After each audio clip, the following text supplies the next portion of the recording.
ones that didn't kept fencing, which is fine. Where was the Hastings battle? On the South Chapel lawn at the University of Maryland. So it was, I was betting that was the case. I was betting y'all didn't raise the university. Which, according to Cece, who'd actually been to Hastings, to the battlefield,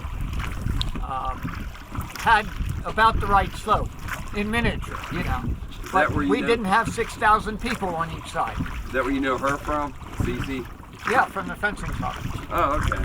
Right. I thought she became first wench. Okay. Right. I became first warlord. We never really talked about it. Barkon the Kipchak became vice warlord. Vice warlord? Vice warlord.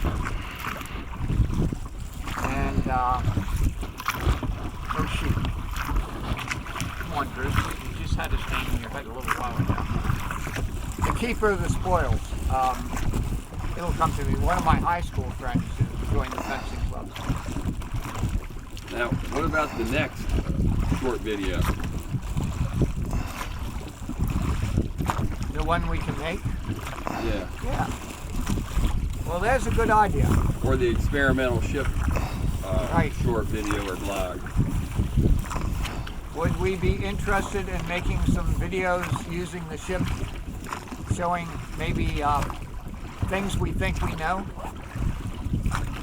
illustrating the capabilities,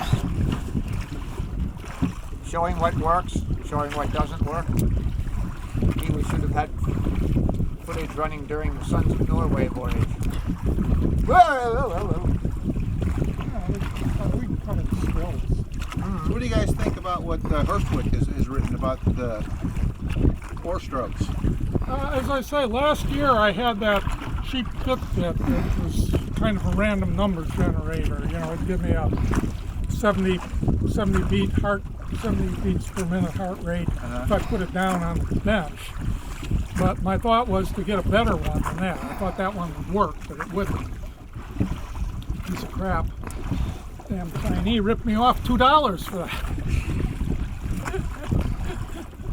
But my thought is that, yeah, you know, it's you know, kind of a given that you put your whole body in it, you put more effort into the rowing. But as I always say, calories were hard to come by in the medieval world. And I think that, you know, rowing with arms, you know,